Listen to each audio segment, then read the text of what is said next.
Chapter 21, The Plan. The head of the army and the head of the Air Force stood at attention beside the Queen's breakfast table. Sophie was still in her seat, and the BFG was still high up on his crazy perch. It took the Queen only 5 minutes to explain the situation to the military men. "I knew there was something like this going on, Your Majesty," the head of the army said. "For the last 10 years, we have been getting reports from nearly every country in the world about people disappearing mysteriously in the night. We had one only the other day from Panama." "For the heady taste," cried the BFG. "And one from Wellington in New Zealand," said the head of the army. "For the booty flavor," cried the BFG. "What is he talking about?" said the head of the Air Force. "Work it out yourself," the Queen said. "What time is it? 10 a.m.? In 8 hours, those 9 bloodthirsty brutes will be galloping off to gobble up another couple of dozen unfortunate wretches. They have to be stopped. We must act fast." "We'll blom the blighters," shouted the head of the Air Force. "We'll mow them down with the machine guns," cried the head of the army. "I do not approve of murder," the Queen said. "But they are murderers themselves," cried the head of the army. "That is no reason why we should follow their example," the Queen said. "Two wrongs don't make a right, and two rights don't make a left," cried the BFG. "We must bring them back alive," the Queen said. "How?" the two military men said together. "They are all 50 feet high. They'd knock us down like ninepins." "Wait," cried the BFG. "Hold your horseflies. Keep your skirts on. I think I has the answer to the maiden's hair." "Let him speak," the Queen said. "Every afternoon," the BFG said, "all these giants is in the land of Noddy." "I can't understand a word this feller says," the head of the army snapped. "Why doesn't he speak clearly?" "He means the land of Nod," Sophie said. "It's pretty obvious." "Exactly," cried the BFG. "Every afternoon all these 9 giants is lying on the ground snoozling away in a very deep sleep. They is always resting like that before they is galloping off to guzzle another helping of human beings." "Go on," they said. "So what?" "So what you soldiers has to do is to creep up to the giants while they is still in the land of Noddy, tie their arms and legs with mighty ropes and wonking chains." "Brilliant," the Queen said.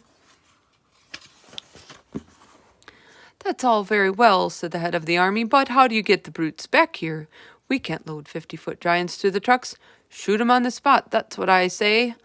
The BFG looked down from his lofty perch and said this time to the head of the Air Force, "You is having belly poppers, is you not?"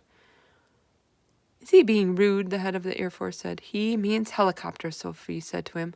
"Then why doesn't he say so? Of course we have helicopters." "Wupsy big belly poppers?" asked the BFG.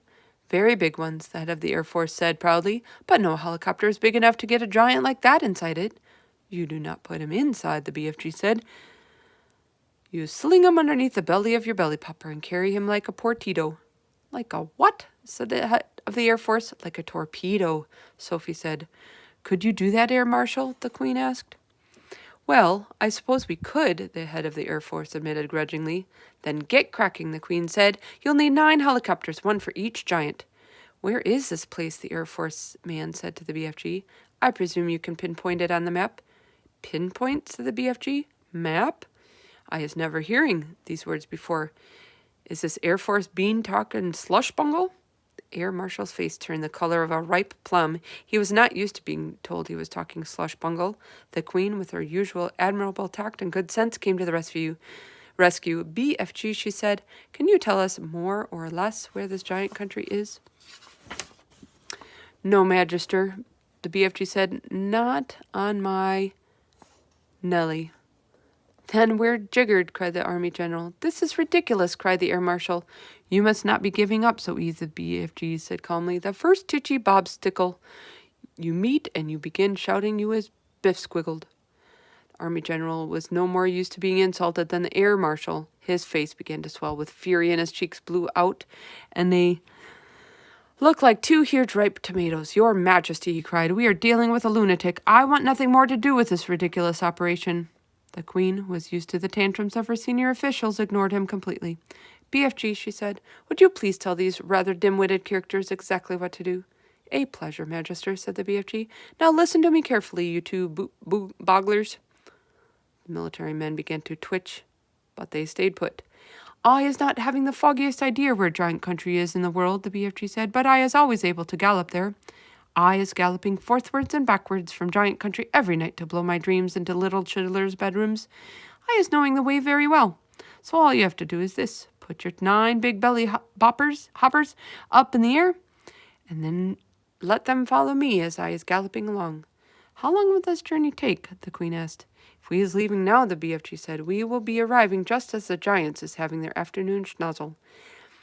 Splendid, said the Queen. Then, turning to the 2 military men, she said, prepare to leave immediately. The head of the army, who was feeling pretty miffed by the whole business, said, that's all very well, your majesty, but what are we going to do with the blighters once we got them back? Don't you worry about that, the Queen told him. We'll be ready for them. Hurry up now. Off you go. If it pleases your majesty, Sophie said, I should like to ride with the BFG to keep him company. Where will you sit? Asked the Queen. In his ear, Sophie said. Show them, BFG. The BFG got down from his high chair.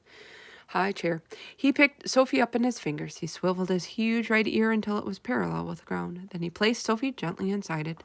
The heads of the army and the air force stood there goggling. The Queen smiled. You really are rather a wonderful giant, she said. Magister, the BFG said, I is wishing to ask a very special thing from you. What is it? The Queen said. Could I please bring back here in the belly poppers all my collection of dreams? They is taking me years and years to collect, and I is not wanting to lose them. Why, of course, the Queen said. I wish you a safe journey.